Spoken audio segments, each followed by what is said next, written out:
अस्सलाम वालेकुम मोअज़्ज़ज़ ख़वातीन व हज़रात, अली मुमताज़ आपके साथ एक और वीलॉग लेकर। आज इस्लामाबाद हाई कोर्ट में साइफ़र केस पे दोबारा समाअत होने जा रही है। ये समाअत 2 रुकनी बेंच कर रहा है, जिसकी सरबराही chief justice Islamabad high court justice Aamir Farooq कर रहे हैं और साथ में मौजूद हैं जस्टिस मियां गुल हसन औरंगज़ेब। अब साइफ़र केस में कुछ लोगों की राय ये आई है कि जी ये केस रिमांड बैक का है और ये रिमांड बैक होगा और दोबारा से फिर वहाँ पर ये ट्रायल चलेगा सारा मामला। देखें, ये रिमांड बैक का तो केस है ही नहीं। सबसे पहली बात, कुछ नुकात मैं आपके सामने रखूँगा, आपको क्लियर हो जाएगा।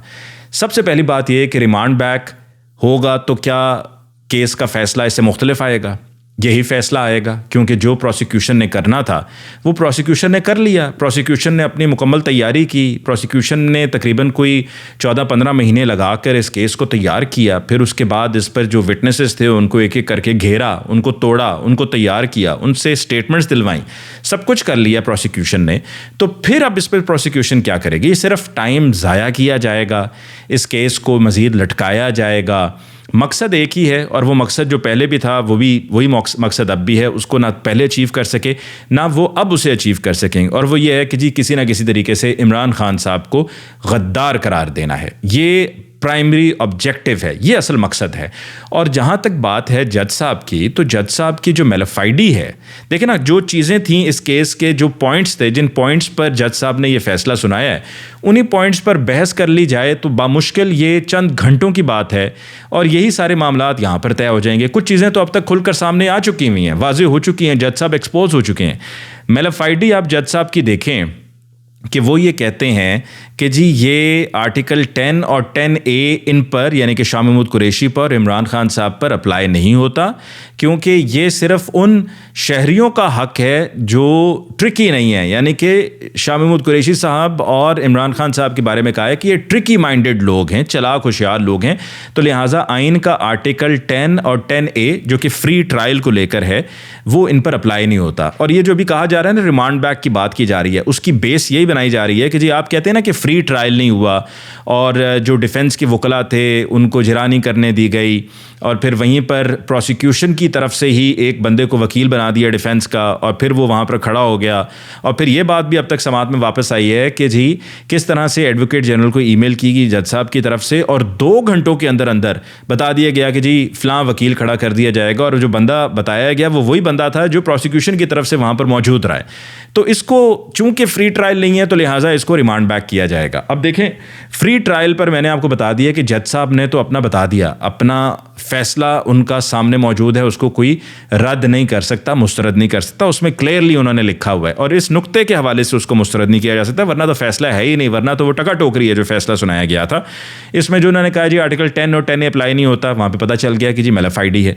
फिर उसके अलावा जो violation of the oath of the prime minister के हलफ की जो वायलेशन बताई गई है जज साहब की तरफ से, वो भी सबके सामने ओथ मौजूद है कि जी ओथ क्या है, उसको डिस्कस कर लें, फ़ौरन पता चल जाएगा जी ओथ की वायलेशन है या नहीं, जो कि मैं आपको बता चुका हूँ पहले भी कि जी ओथ की वायलेशन नहीं है। जो इमरान खान साहब ने कहा उसमें उनके ओथ के मुताबिक वही हल्फ उठाते हैं कि अगर कोई ऐसी चीज़ है जिसके बारे में उनकी ड्यूटीज़, उनकी ज़िम्मेदारी को निभाने में कोई रुकावट बन रही है और उसके बारे में अगर उन्होंने बात करनी है, अवाम को बताना है, तो बता सकते हैं। तो अगर वो एक अवामी रिप्रेजेंटेटिव हैं, अवाम के वज़ीर आज़म हैं, तो फिर एक मामला, एक अवामी हुकूमत है, एक जमहूरी हुकूमत है, उसका अगर तख्ता उलटने के लिए कुछ साजिश की जा रही है, तो क्या फिर ये उनकी ज़िम्मेदारियों में शामिल नहीं है कि वो अवाम को बताएं? तो उन्होंने अपनी ज़िम्मेदारी निभाई, लिहाजा ये जो ओथ वाली बात है ये भी यहीं पर फारिग हो जाती है, उड़ जाती है। फिर कॉन्डक्ट की बात होती है, तो कॉन्डक्ट की बात तो कोई इंपॉर्टेंस ही रखती है, उसको किस तरह से आप वे कर सकते हैं। फिर कहते हैं जी पाकिस्तान और अमेरिका के ताल्लुकात और जो एतबार था, जो एतमाद था, उसको ठेस पहुंची है। आप देखिए कि क्या हमारे लिए अमेरिका के साथ ताल्लुकात ज़्यादा ज़रूरी हैं या एक जमहूरी हुकूमत के ख़िलाफ़ अगर कोई साजिश हो रही है तो उस साजिश पर बात करना ज़रूरी है।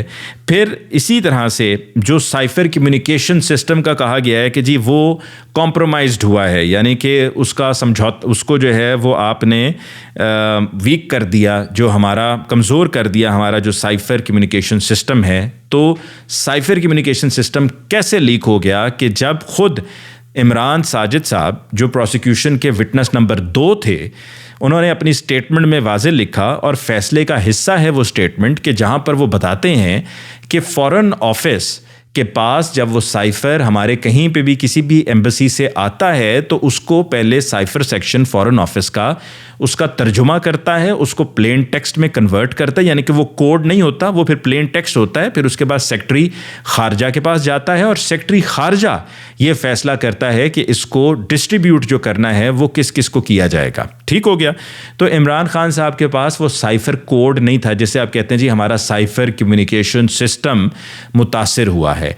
एक तरफ तो आप कहते रहे कि जी साइफ़र था ही नहीं, फिर आपने मान लिया कि जी साइफ़र भेजा गया, और फिर दूसरी बात ये कि ख़ुद आपके असद मजीद खान साहब ये कह चुके हैं कि हसास और अहम मालूमात जब भी होती हैं तो उसको साइफ़र के ज़रिए पहुँचाया जाता है। अब अगर हसास मालूमात और अहम मालूमात नहीं थी तो फिर असद मजीद खान साहब डोनाल्ड लू की मीटिंग के बारे में उसको साइफ़र के ज़रिए क्यों भेज रहे थे? और फिर असद मजीद खान साहब खुद ही क्यों कह रहे हैं, अपने बयान में लिखते हैं वो, जो कि केस की जजमेंट का हिस्सा है, कि जी ये मैंने ही कहा था कि यूएस एम्बेसी इस्लामाबाद को यूएस स्टेट डिपार्टमेंट को डिमार्श किया जाए। तो ये सारे जो पॉइंट्स हैं ये वाजे कर देते हैं कि कमज़ोर केस है, इसको रिमांड बैक करने की ज़रूरत ही नहीं है। जज साहब की जो कारकर्दगी है वो भी इस पर साबित हो चुकी है, तय हो चुका है, एक हकीकत है, उसको तस्लीम करना होगा कि उनकी मैलाफाइडी थी। और फिर ये आप कहते हैं जी आपने साइफ़र घुमा दिया, वो साइफ़र तो था ही नहीं, वो एक प्लेन टेक्स्ट था। फिर आपके अपने फैसले में जजमेंट में ये लिखा हुआ है कि आज़म खान साहब जो प्रिंसिपल सेक्रेटरी थे ये उनकी जिम्मेदारी है, वो ऑफिशियल कस्टोडियन हैं डॉक्यूमेंट्स के जो प्राइम मिनिस्टर ऑफिस की होती हैं। तो ये आज़म खान साहब की जिम्मेदारी है, आज़म खान साहब ने बताना है कि भाई मैंने उस ख़त के साथ क्या किया। और वो कहते हैं जी मैंने प्राइम मिनिस्टर साहब से कहा, तो ऐसे तो कोई भी उठ के बोल दे कि जी मैंने प्राइम मिनिस्टर साहब से कहा।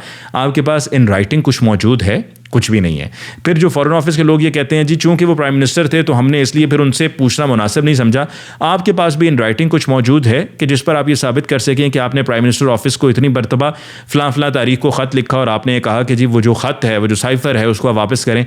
आपके पास ऐसा कुछ भी नहीं है। तो लिहाजा ये रिमांड बैक का केस बनता ही नहीं है, इसमें रिमांड बैक करने का कुछ है ही नहीं है। तो ये तो यहाँ पर वाज़े हो गया। और इसी वजह से मैं आपको पहले भी, चूँकि मैंने इस केस का फ़ैसला मुकम्मल एक एक लफ्ज़, एक एक पेज, एक एक सफ़ा मैंने पढ़ा हुआ है, तो मैं आपको ये वसूख से कह रहा हूँ और आपको मैं विद अथॉरिटी ये कह रहा हूँ कि जी देखिए इसके अंदर कुछ भी नहीं है, तो इसको रिमांड बैक करना बनता ही नहीं है।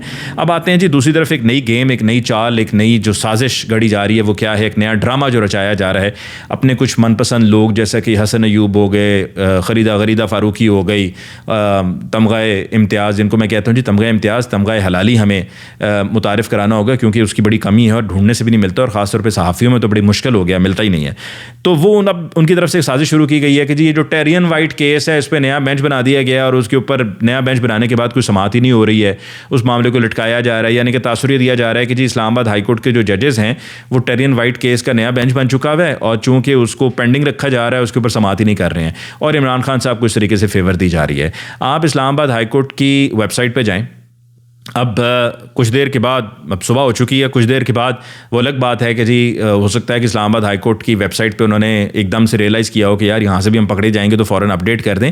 वरना इस्लामाबाद हाई कोर्ट की वेबसाइट पे फौरी तौर पर जब भी कोई बेंच तश्कील दिया जाता है, कोई केस की डेट लगती है हियरिंग के लिए, जैसे ही तय हो जाता है फौरी तौर पर उसको वहाँ पर अपलोड किया जाता है। तो अब तक की जो अपडेट है, जो स्क्रीनशॉट्स मेरे पास मौजूद है, मैं स्क्रीनशॉट्स ले चुका हुआ हूँ इस्लामाबाद हाई कोर्ट की वेबसाइट पर, उस पर 30 मार्च सन 2023 की आखिरी अपडेट है। उसके अलावा ये टेरियन वाइट केस जिसमें मोहम्मद साजिद वर्सेस इमरान अहमद खान न्याजी का ये केस है, इसमें उसके बाद से कोई अपडेट नहीं है। तो अगर कोई नया बेंच बना था तो उसकी अपडेट होनी चाहिए थी ना उस पर। अभी तक तो यही अपडेट आ रही है कि chief justice Aamir Farooq bench की सरबराही कर रहे हैं, साथ में जस्टिस अरबाब ताहिर साहब हैं और जस्टिस मोहसिन अख्तर कियानी साहब हैं।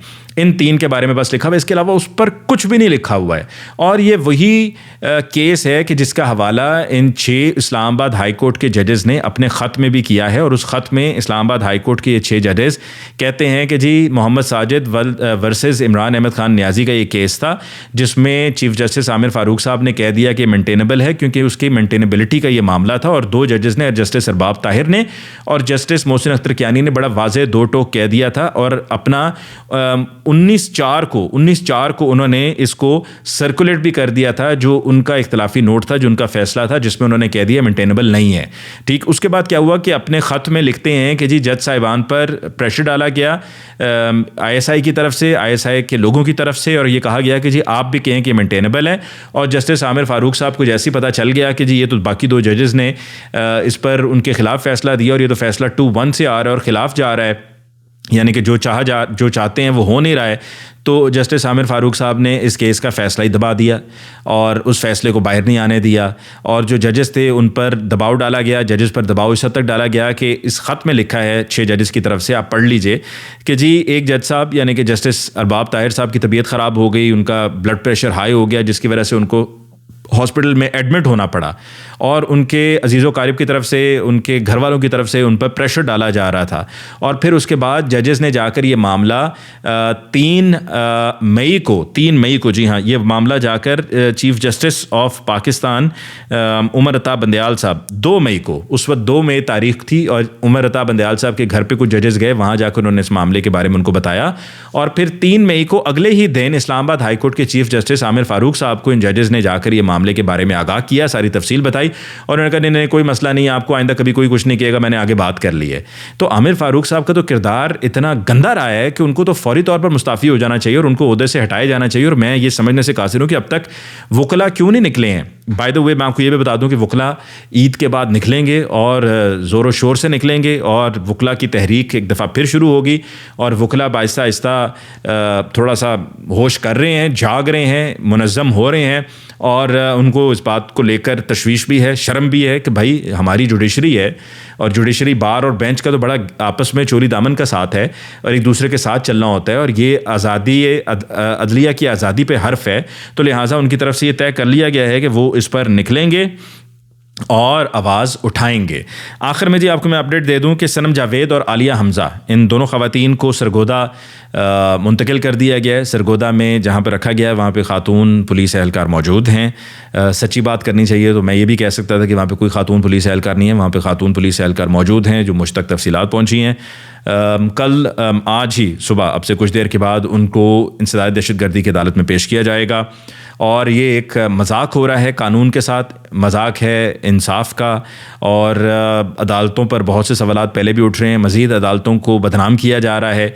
हमारी अदलिया दुनिया में 137वें नंबर पर है, ये बार बार कहा भी जा रहा है, लेकिन अदलिया को भी देखना होगा कि इसमें अदलिया की तौहीन है कि जिस तरीके से जब दिल करता है एक तमाशा बनाया हुआ, डुगडुगी बजाई और कभी कहीं पर केस में ठोक दिया, कभी किसी केस में ठोक दिया। पहले कहा कि जी जिना हाउस के बाहर थी दोनों ख़वातीन, फिर उसमें से देखा कि ज़मानत होने लगी है तो कह दिया कि जी इनको लिबर्टी के केस में डाल दो।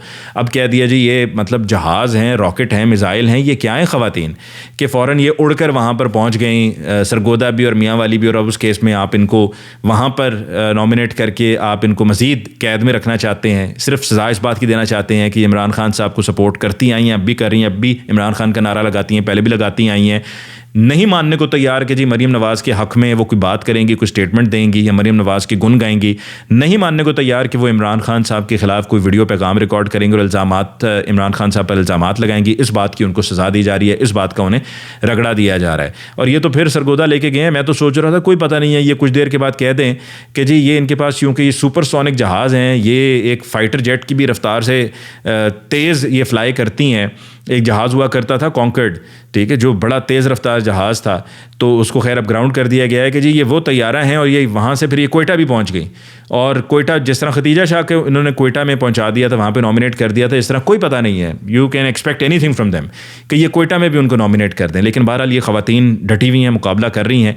अब देखते हैं कि आज इंसदाद दहशतगर्दी की अदालत में जब उन्हें पेश किया जाएगा तो वहाँ पर ये क्या होता है इस मामले का फ़ैसला, क्योंकि इंसाफ की धज्जियाँ उड़ाई जा रही हैं, इंसाफ का ये जनाजा निकल रहा है और किसी को कोई परवाह नहीं है कि हम आखिर कर क्या रहे हैं। इसके साथ ही मुझे अली मुमताज़ को दीजिए इजाज़त। अल्लाह ने के बाद।